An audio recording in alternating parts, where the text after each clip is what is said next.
In August of 2012, I got into a life-threatening car accident that would change my life forever.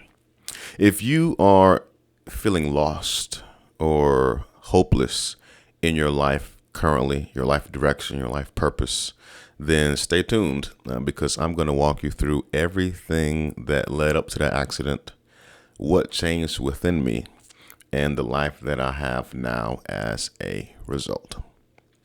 So, August 2012, I was working at an airline and I was for a summer job, and I was taking one of my coworkers who was an associate of mine home after work.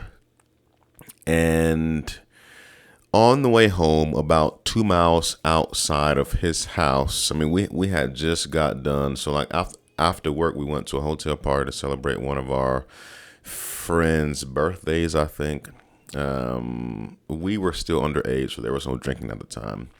But it was around 2 o'clock in the morning. We left that hotel party. He lived close to my house, so I offered to drop him off for free. So on our way home, probably about 2 miles outside of his house, we turned onto this 2-lane road, and the 2-lane road had a long curve. So imagine you're going. It's 2 a.m. in the morning, so it's dark outside, and you turn onto this road. You turn left onto the road, and then you're driving down the road, and the entire road curves to the right. It's 2 lanes. So there's one lane, which is you going, let's say, north in one direction, and then there is the other lane going south in the opposite direction. So we're going on this road, and the road is bending, it's curving to my right. Okay, so imagine that. It's you and it's your associate, your coworker, who you're driving home. We are doing about 45, 50 miles an hour on this 2-lane road, and like any other night, okay? There was a car, an SUV, actually, more like an Escalade or an Excursion, coming in our direction. But you don't think nothing of it. You just see headlights like you see headlights on any night. So we're just chopping it up. We're just talking and driving. But the headlights are kind of strange. Like, I see them coming, don't think anything of it. But as the headlights get closer, I start seeing them drift over into our lane. But it was kind of strange because I'm like, are they drifting over into our lane? Because it wasn't sudden. It wasn't like, skirt. No, it was like a subtle drift. And it's like, what's really happening here? And by the time I actually realized what was happening, it was too late. And boom, a head-on car crash, head-on collision about 2:30 a.m. in the morning on this 2-lane road. And the SUV ended up, and maybe I'll put some photos on the screen so you can see, ended up slamming. I had a 92 Honda Accord. So you got this big SUV, like an Escalade or Excursion, slamming into my car. And it not only slams into my car, it ends up on top of my car. So what happens is the whole front driver's side is smashed in. Okay. My door becomes wedged, and I can't get out of the car. So play by play, what happens? Like, I see the headlights, and I'm like, oh snap, and then boom, crash. Okay. And the what is it called? The airbag comes out. I don't know that the airbag comes out because it happens so fast. I only know that the airbag came out because when I opened my eyes, it was already deflated on my lap. I didn't feel it. I don't know what happened. So like it's just smells like smoke. It's just like glass, smoke, burned rubber. The airbag is in my lap. I got like cuts and bruises like on my arms. The entire windshield is just like smashed in.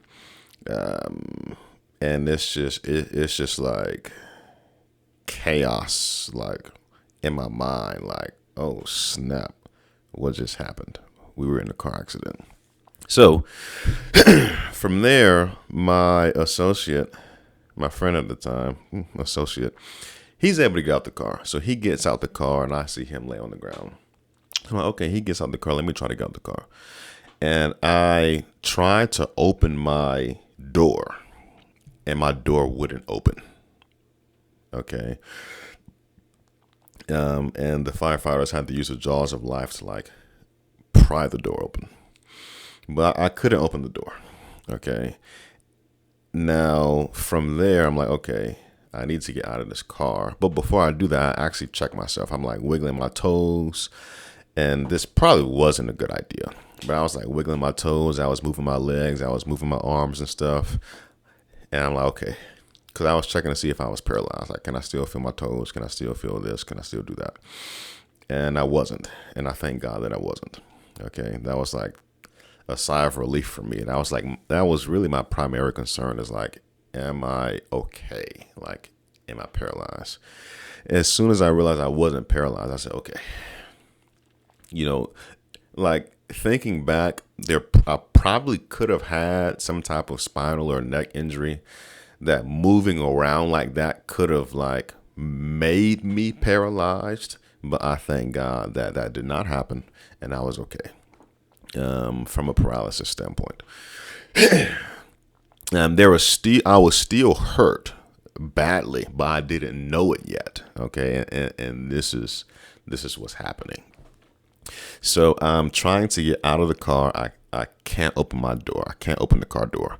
So I'm like, okay, he got out this side. Maybe the back door is open. So I'm like, okay, let me let my seat back and let me like try to get the back door. So I try to open the back door and I'm like, okay, I can potentially get out the back door. So I go to try to get out of the back door. I am moving my right leg to try to like give me some leverage to get up out the seat. And then I'm struggling to get out the seat. So I'm like, okay, hold on. What's going on? Like I'm not able to push back. So I like readjust myself in the seat. I sit the seat up and then I look at my legs. I'm like, okay. I wiggle my feet. Both feet are moving. I lift my right leg up. My right leg is moving up. I lift my left leg up. And from like, let's say this is my thigh, my full femur. Only half of my femur on back to my hip moved.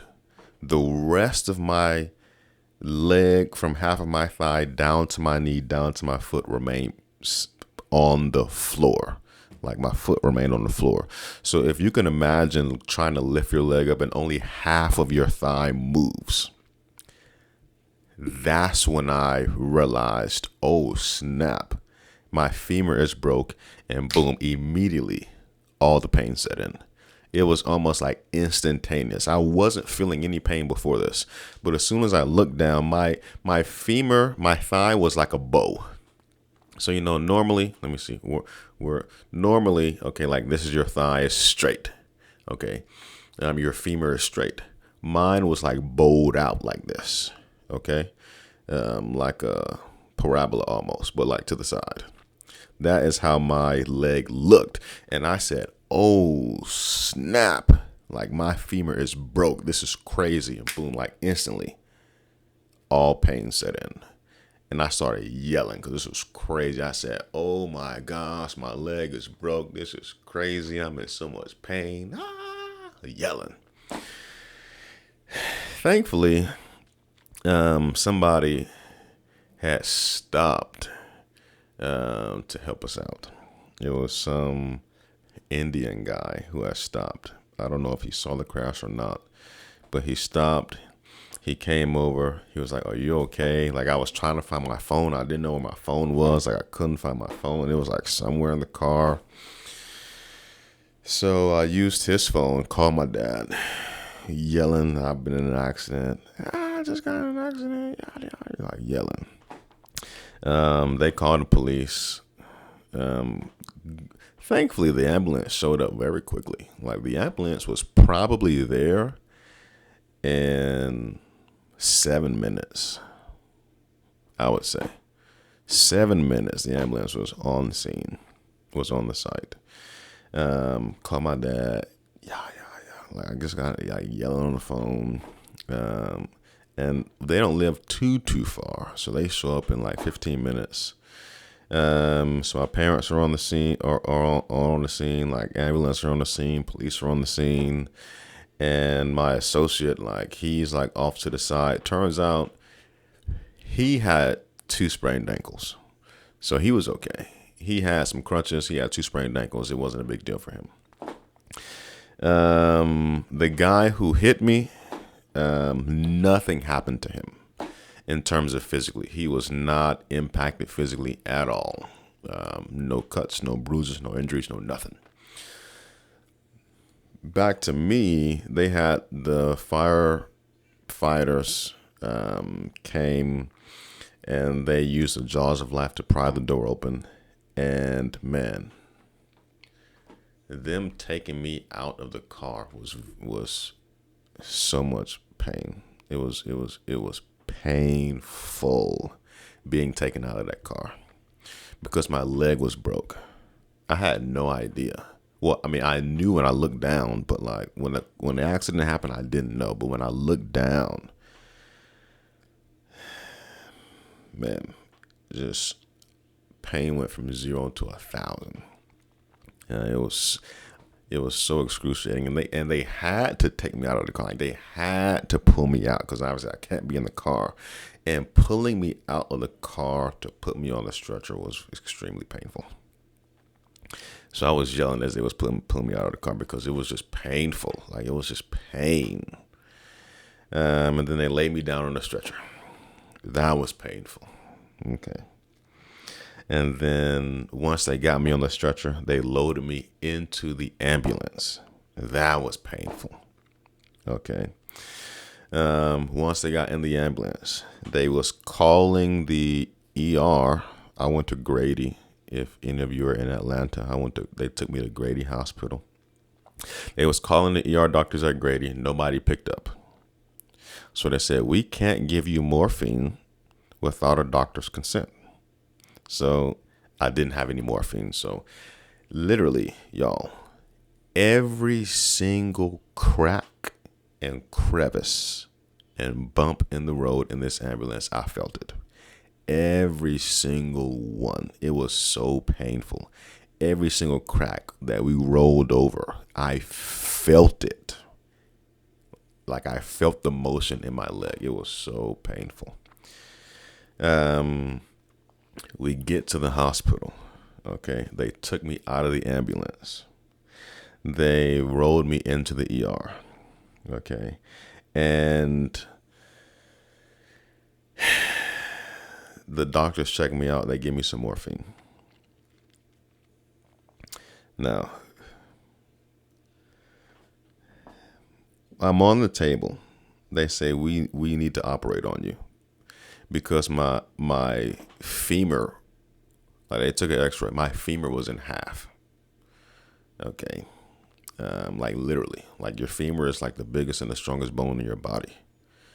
Snapped in half, not like a little fracture, like 2 pieces. Which luckily it wasn't like shattered into like thousands of pieces, because that would have been horrible, or even several pieces. That would have been horrible. It was snapped into 2 pieces nonetheless. They said, "We need to operate on you." And there was a laceration across my knee. Like, my knee was like tore open, like wide open. I had cuts and scrapes and bruises all on my like arms and like I'm not sure if it was like parts of my chest, but like maybe my neck and stuff, but certainly like my arms and stuff, just bruises everywhere. Like my face was like swollen a little bit. So the ER doctor was like, hey, like we need to operate on you. But we need to do this procedure first because like what they had to do to straighten my leg out because my femur was snapped in half. And instead of it being like this, it was like snapped in half and it was like overlapping a little bit. So they said they need to straighten my knee out and align the femur so that they can go in and operate. So I said, okay. And in order to do this, they had to drill a hole into my knee and then hang these weights at the end of my feet to straighten my leg out. I'm like, okay. So they give me morphine in order to prep for this procedure. And I'm like, okay. So then they come, they check on me maybe 15 minutes after they give me the morphine. They're like, okay, how you feeling? Are you all right? I'm like, I don't feel anything. As in, like, I don't feel the medicine. Like my senses are still here. I can still feel everything, but like I don't feel the medicine. They said, okay, like it should be kicking in. We'll check back in. They check back in, like I still feel it. And they said, okay, well, we'll try to give you a little bit more, but like we're really running up and giving you the maximum that we can give you. And I said, okay, give me more. So they gave me more. They came back in. They said, like, how you feeling? I said, no, like I can feel this. Like my body has not reacted to this at all. Like I can still feel everything that's happening. They said, okay, well, we can't give you any more, but we have to do this procedure. And I'm like, but I like have this thing going on. Like I can feel. They're like, we have to do this. I'm like, okay, like I need something. So like they give me some gauze to put in my mouth. And like they take this drill and they like start drilling into my knee. And literally, I feel every single turn of the drill going into my knee. My parents are in the waiting room. So like I'm in like wherever in the ER they're like operating, doing procedures. I'm in that. My parents are like in the waiting room out there somewhere. And they say they can hear me yell throughout the entire like floor. They just hear me yelling. Because I was so loud. I could literally feel every turn of the drill. That was like almost like some Saw type stuff. And, you know, looking back on it, we should have really sued the hospital because of that. Because that was like kind of crazy stuff. Two things we should have sued the hospital for. But like that was one of the two. It was crazy stuff like. But that's like another topic for maybe even another video or later on in this video. I don't know. But yeah, I felt every turn of the drill. They had to drill this thing into my knee in order to hang the weights at the bottom in order to straighten my leg out so that they can actually do the surgery. And that was probably the most excruciating pain. Like I don't even have no words for it.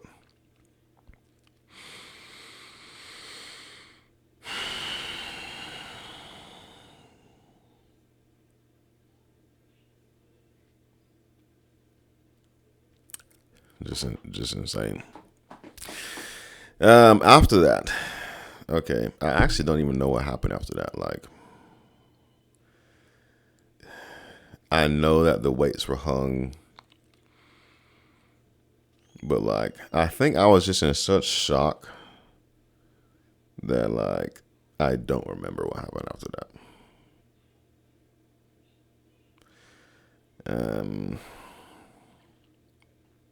But a little while later, I do remember being wheeled into the ER for surgery. I do remember that. And they were telling me that they were they were prepping me for surgery. And I remember them saying that they were wheeling me to like the operating room to put me on the operating table. And they were just going over what was going to happen. And then the last thing I remember is they told me to count back from 10, I think. 10, maybe 20, to count back. I think I counted back 3 numbers and boom, I was gone. The next thing I know, like, I'm out. And I'm waking up in the hospital bed in my room. Like, that's what I remember. I was out, yo. Like, count back from 10 to 20. I'm counting back, boom, just gone, and then I'm waking up in the hospital bed. So turns out I have a rod in my left femur right now. It's still there from the surgery. I have 2 screws in my left knee, 2 screws in my left hip. This is where they went. Like they made an incision in my left hip and inserted the rod through that. And then they like bolted it down with these 4 screws, 2 in my left hip, 2 in my left knee. I still have the scarring from the surgery. You can still see it, like the laceration on my knee, like they like zipped that up. I still have all of the scarring from all of it right now, sitting here today. And this happened in 2012, so 14 years ago. Yeah. So I woke up in the hospital bed. I see my parents there. And they are like, just, we're having a conversation. Maybe they're asking me like how I'm feeling, how I'm doing. I can't recall.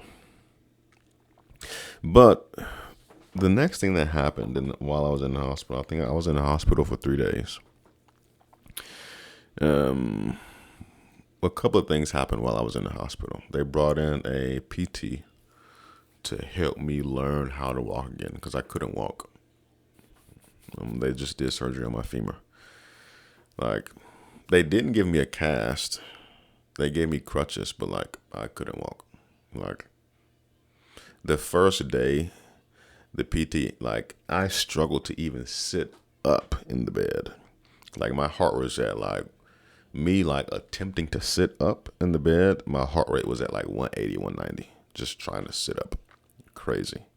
So the PT was like, okay, like, you still need to get your strength. Like, I'll come back tomorrow. The next day, I'm able to sit up. And I'm able to stand up, but I can't walk. Like I have like the monitor with my like IV bag on it and stuff, and like trying to walk with that, couldn't walk. And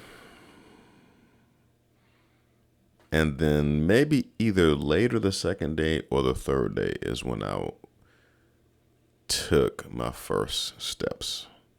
And they took me to this like PT place, and like I was walking, I think, on the rails, like using my hands to walk on the rails and like stuff like that.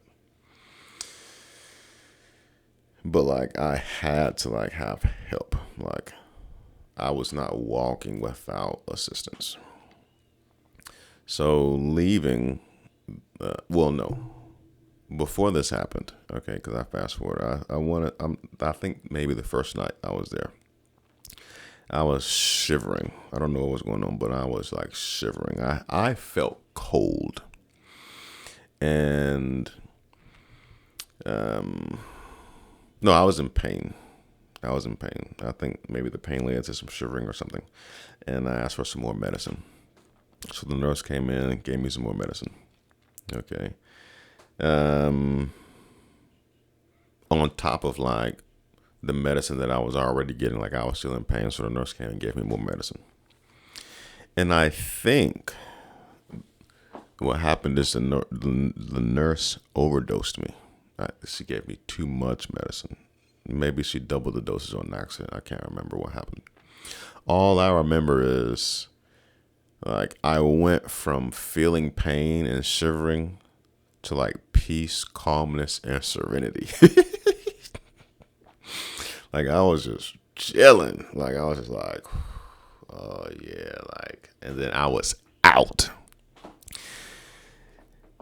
What happened, and I only know this because my dad told me, is that they were talking to me as this was happening.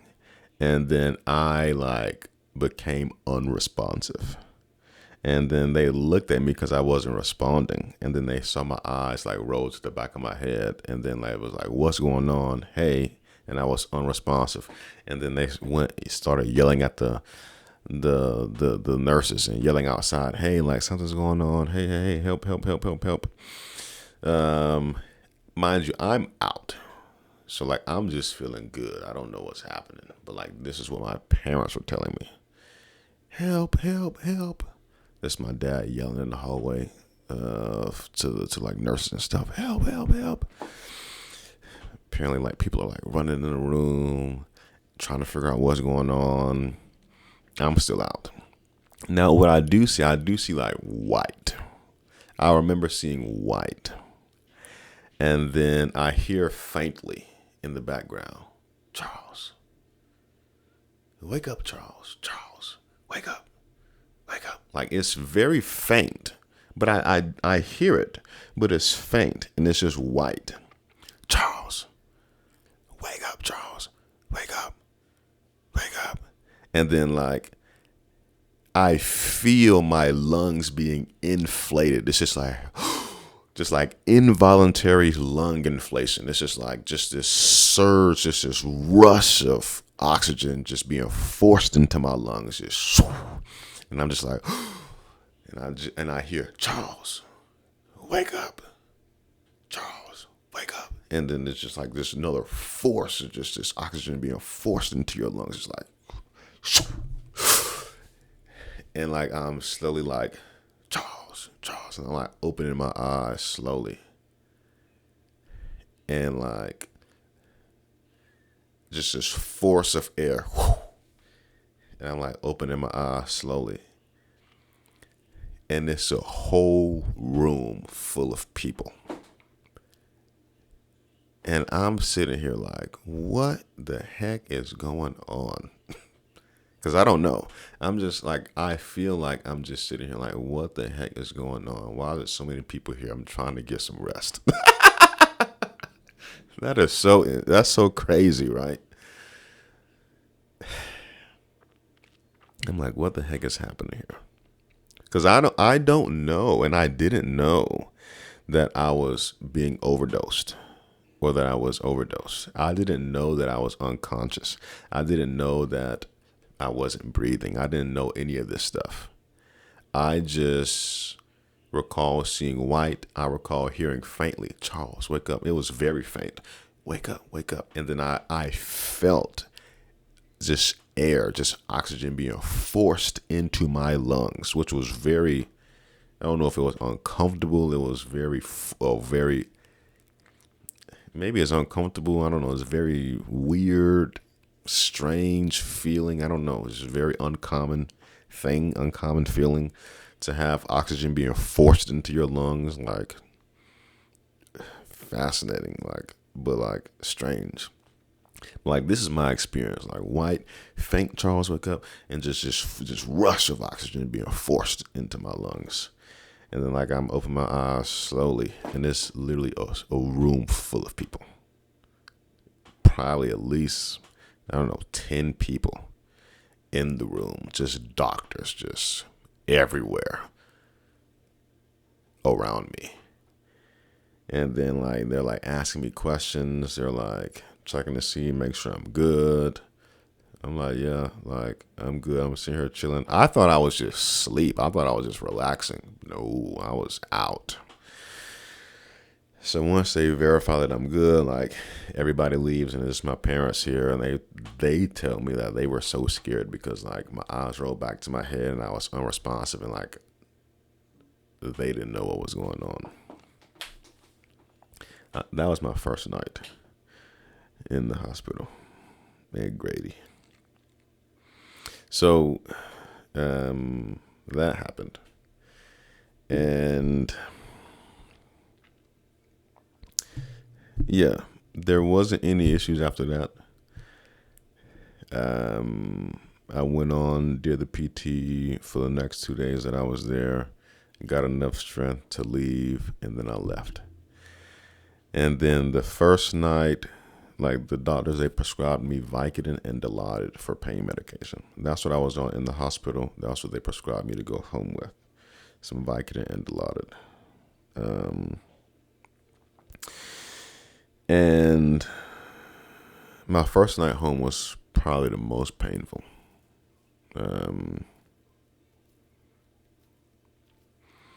Because I went home to lay in a flat bed, and that was like excruciating pain. I'm not sure that, I don't know if we had the medicine yet or what was going on. Like maybe we did, like there was some gap, I can't recall. Or maybe like the pain was just too great, I can't recall. But I remember the first night home, me laying on that mattress. It was very painful. Like that was the first time like I had wished I wasn't alive just because of the pain that I was in laying there. Which is kind of sad to say. It was just excruciating pain that night. So like the rest of my time home, I moved from the bed to the couch. And the couch was more comfortable. I was still in pain, but it was more comfortable than laying flat in the bed.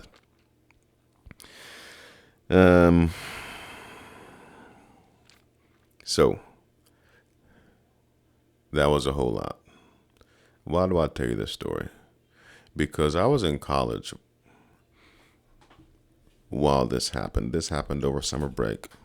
I was going into my junior semester, first semester of junior year of college. And then this happened. And the only reason I went to college is because like I didn't know how to make money. Like go to school, get good grades so you can get a good job, so you can work for the next 40 years. This is what I was taught growing up from the environment. You know, my parents, like my dad has been working at the same company for 42 years, 43 years now. So like this was like the environment teaches you that, school teaches you that, right? Like this is like what I was taught more or less directly and indirectly my whole life. But I didn't want to do that though. But I didn't know another way. Like people were making money on the internet. I didn't know about it. Like people like probably in their 30s and 40s who like knew about this digital marketing, this digital age stuff. Like I didn't know nothing about that. Like when I went to college, Facebook ads wasn't out yet. Like I think Facebook was booming, but like this was like 2010. So 2012, I don't even think Facebook ads was out yet, or maybe they were just in their infancy around. I think Facebook ads came somewhere between 2012 and 2014, somewhere around there. So like social media, like I guess Google, right? You could buy ads on Google, but like what we know it today wasn't like out and prevalent, and the awareness and the knowledge just wasn't like it is today. Like today we have the information age, but like in terms of like the accessibility of information, back then it was just go to school, get a good job, get good grades, get a good job. So, and that's why I went to school, because like I just wanted to make money, but like I didn't know how to do that, and like school was just the next step. But like in terms of career, like, you know, the ways that I thought about making money was like be a doctor. That was about it. And while working at AirTran at the time, I met some pilots that said like there were some captains over at Delta that was making $400 a year. So I was like, okay, like I can be a doctor, I can be a pilot. They both make good money. Like that's it. Like I was just thinking about how to make money. I didn't go to college for any other reason. So like now that like I had to take that whole fall semester, I had to withdraw from college because I couldn't walk. This happened the week before the semester started. So I had to withdraw for medical reasons. And I was just laying on the couch every day because I couldn't do nothing. I couldn't move. And that has you like thinking. It had me thinking, what's my purpose in this life? Why am I here? Why am I in college? Why did I go to school? Why am I living? Why am I alive? Why am I here? Why do I make the decisions that I do? So I was meditating and I was asking God and I was praying every single day, all day, 8 hours a day, actually, because this was the only thing that I had that I was able to do on these exact questions. What's the purpose? Like what is the meaning of life? Why am I here? What is my purpose? What am I doing? Why am I in college? And I had to go through this journey, and this journey, along with some other spiritual stuff that I no longer associate myself with, was very transformative. This is what transformed my life onto the trajectory that I am on now. It is this right here. The accident was just a facilitator to sit my behind down and force me to think. But the thinking is what the thinking and the meditation and the spiritual awakening shifted my whole perspective, my whole viewpoint, my whole life. And during that stage, this was more or less a 6-month process. I realized and I learned that I don't have to subject myself to the 40 years working a corporate job or a trade that, for whatever reason, just to support myself. I learned that I can make money without a college degree. I learned that I can make money on my own. I learned that I can support myself essentially without a degree. This is what I learned during that 6-month process. And I made the decision. 1, if I'm going to go back to college, I'm going to have fun. And I'm going to study what I want. I'm going to learn what I want. And when I'm done, I'm going to be out.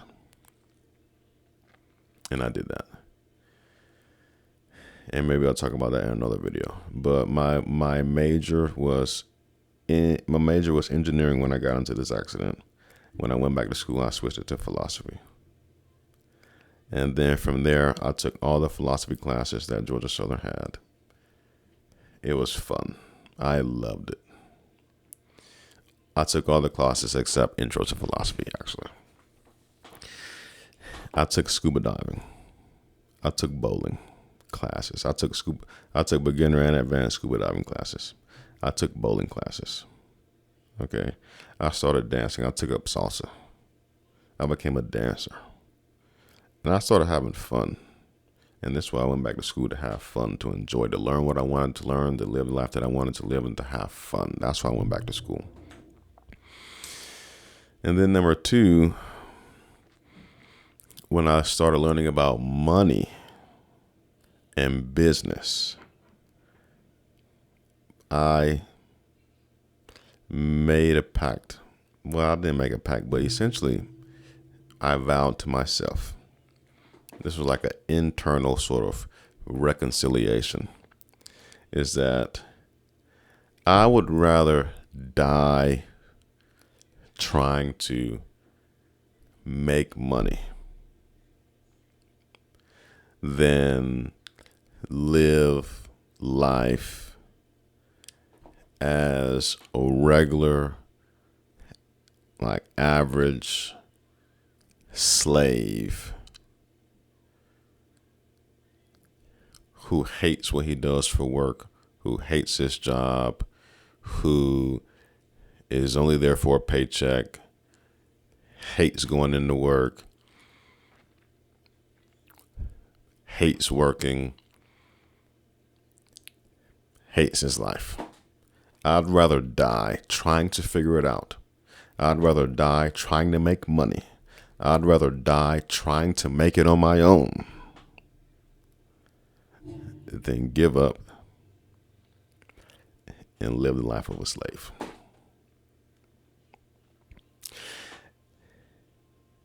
Failure is not an option. The only option available is to succeed. So I have to go.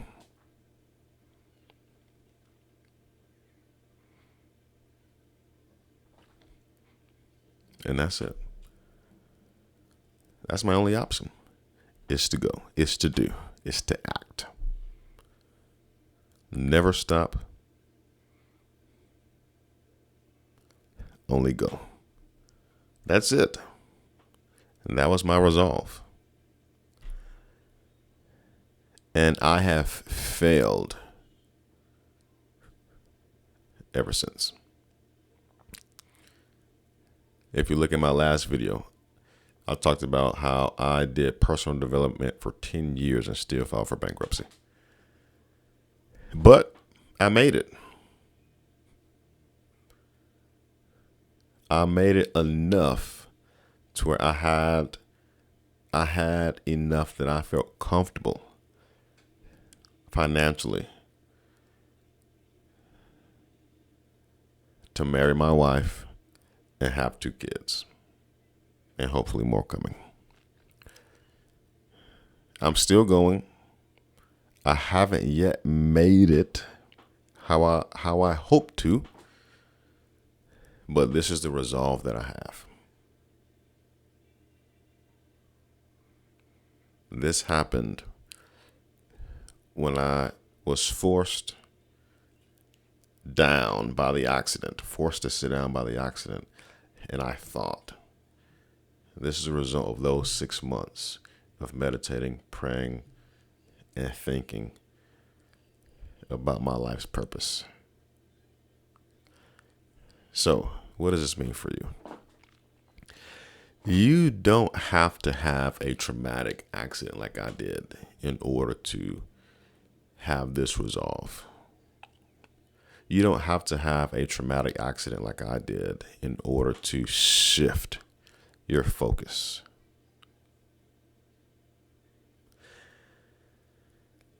You don't have to follow for those of you who don't want to, you don't have to follow a structured, predetermined path to build wealth. What you have to do is figure out, use your creative efforts and use your creative juices to map and plan out the life that you want. That's not to say that it's going to happen. That's not to say that it's going to be easy, but you have to know what it is that you want for yourself. And then you have to figure out how to do it. Today in 2026, whoever's watching this video, all of you have access to AI for free. ChatGPT is free.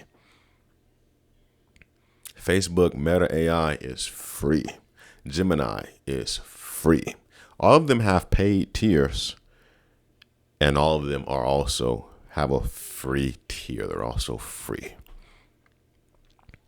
You can use AI today to help you plan and map out your life, to help you achieve the goals that you hope for in this life. You don't have to work 40 hours for 40 years at a job that's sucking your soul. You don't have to hate Mondays. You don't have to be tired of clocking in and out of a job. It might not happen overnight. You're probably going to have to still do it. If you hate your job, you're probably still going to have to hate your job for some time while you get your life in order, while you learn the skills, while you set yourself up for success. What I'm saying is it's not a death sentence. You don't have to spend your whole, it's not a life sentence, okay? It doesn't require your whole life. You don't have to be born rich. You don't have to be rich. You don't have to know anything or anybody.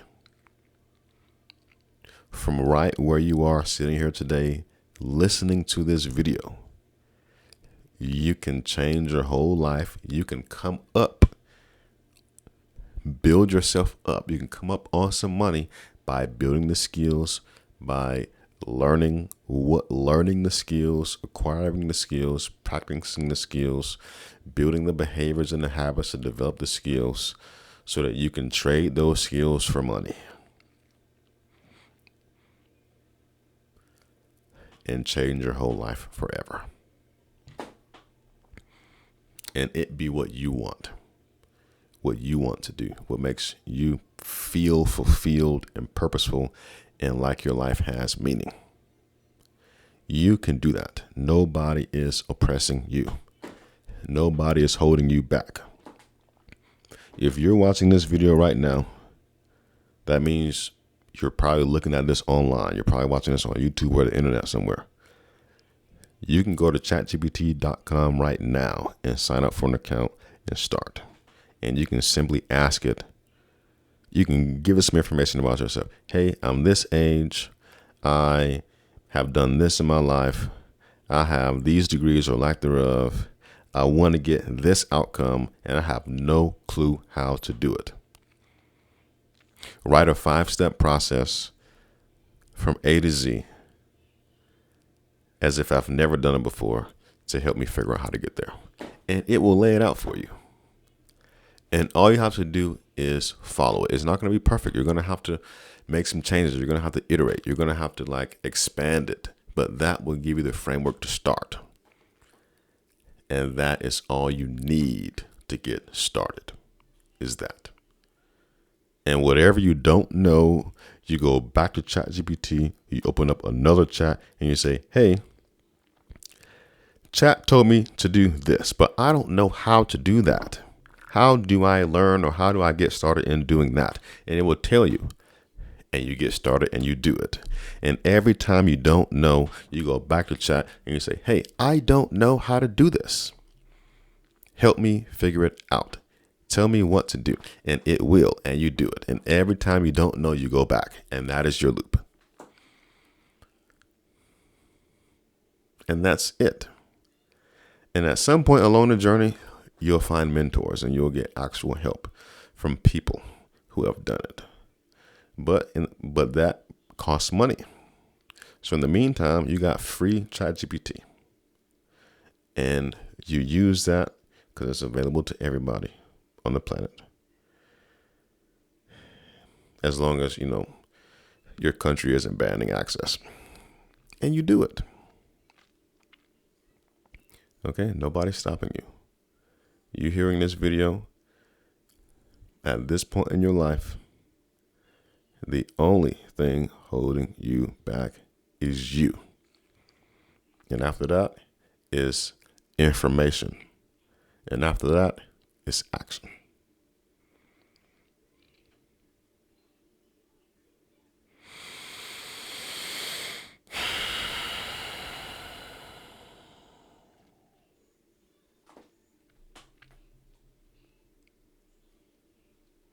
Let me know in the comments below how this has impacted your life. Be blessed.